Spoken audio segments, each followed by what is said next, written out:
Thank you very much. Let's take seats. Asante sana.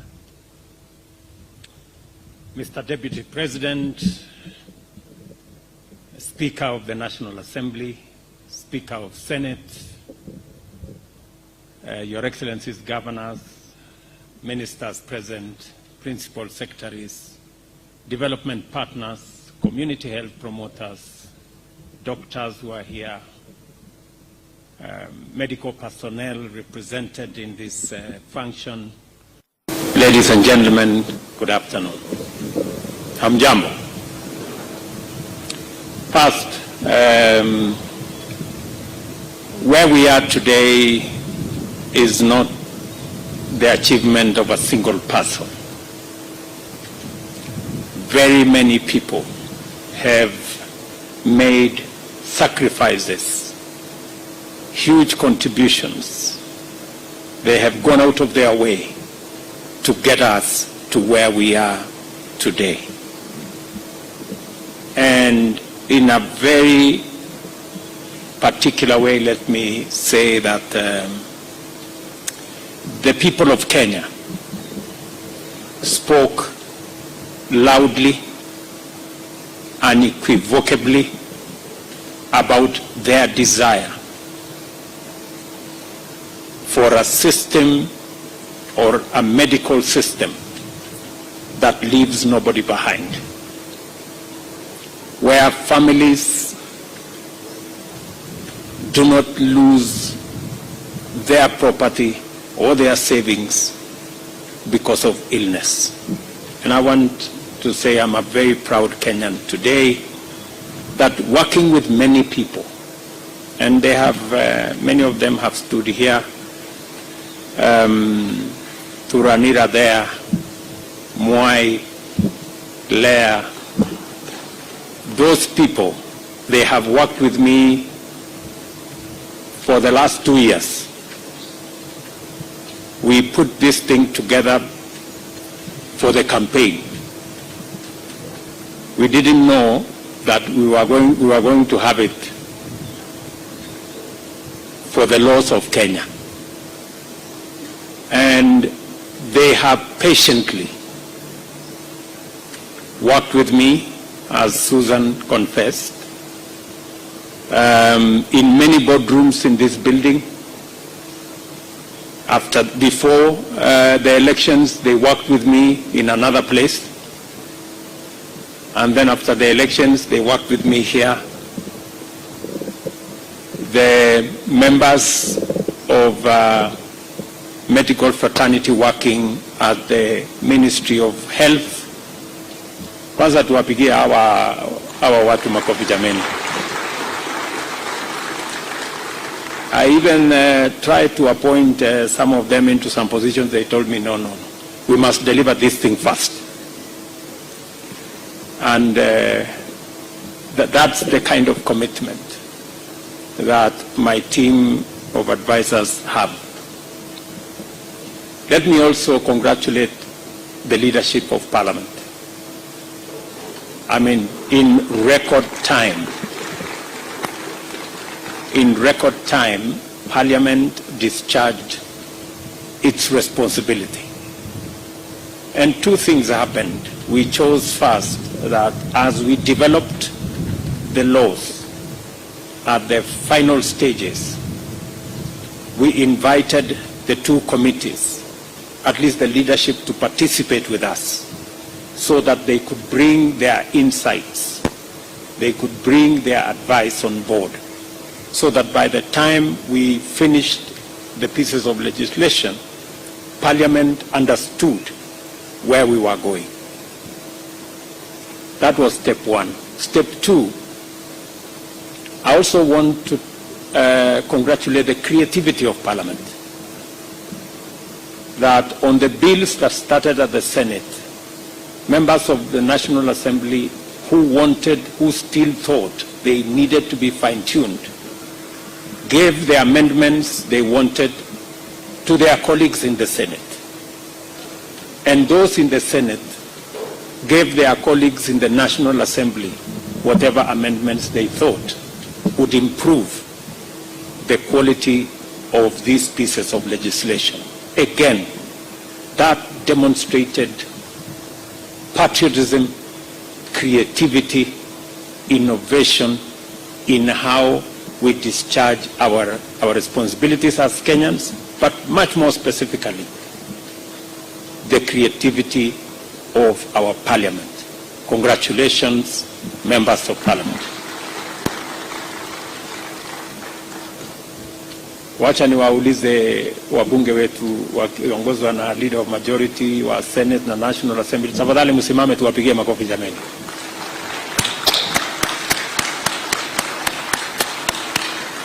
Thank you very much.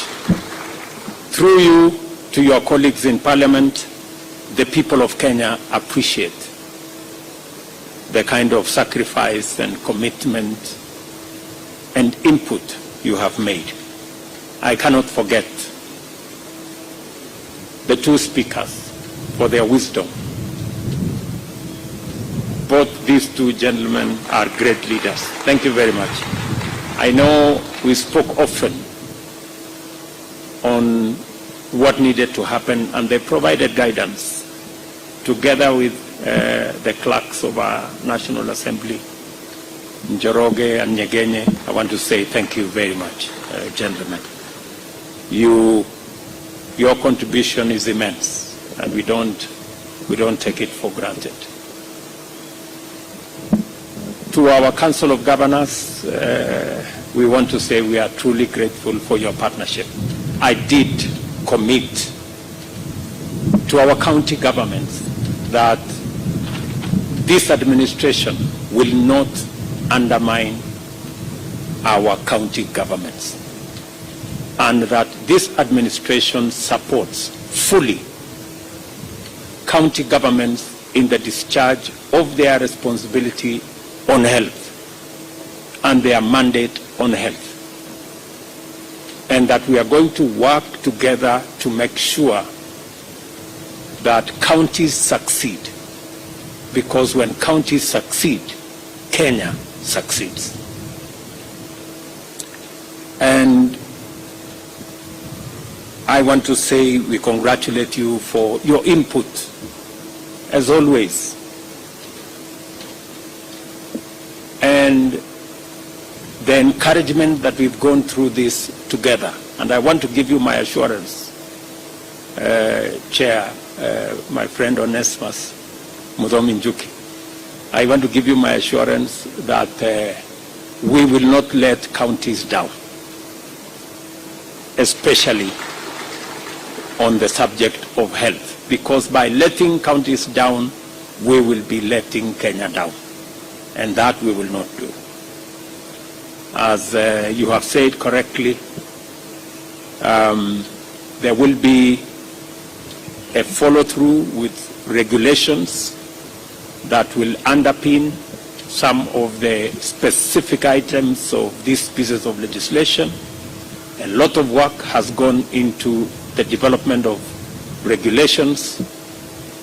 We will now take them through the processes, making sure that the public have a say, making sure that all the other stakeholders are brought on board, so that we can have the chance to implement universal health coverage this time round and succeed. It is the one thing that we must get right, because Kenyans collectively aspired for quality, affordable, and accessible healthcare system. Not for a short time. We've been here for a very long time. Speaker Wetangula will remember in 2012 with President Kibaki we tried, but we didn't quite get it where we wanted. We tried again in 2017, 2018, but the trials that went in Nyeri, Isiolo, Kisumu, and one more county, there were 4 counties, and Machakos. You remember they they failed. The whole thing collapsed. And it was because it needed some thorough thinking. And that is why this time round we decided to create a firmer base based on legislation. And therefore, since independence, significant efforts have been made. But we have never quite gotten where we've always wanted. But that is changing today. We have reached a pivotal moment in our quest to reshape our healthcare delivery system. Today, 4 crucial bills for the implementation of universal healthcare have become law.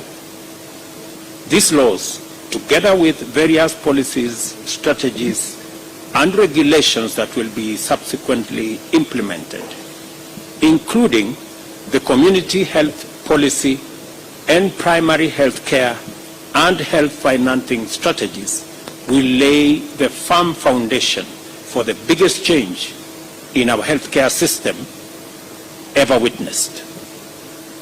In the Kenya Kwanza Manifesto, we committed to achieving universal health coverage using various instruments.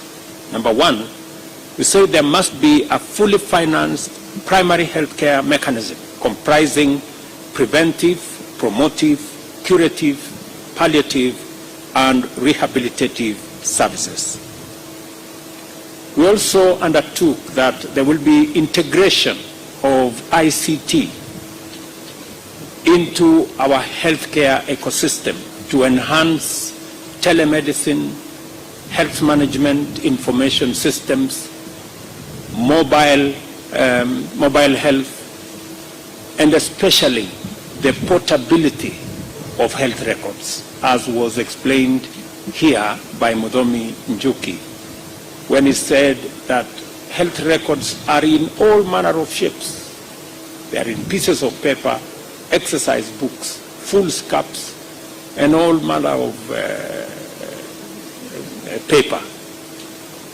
But now, with the laws that we have passed,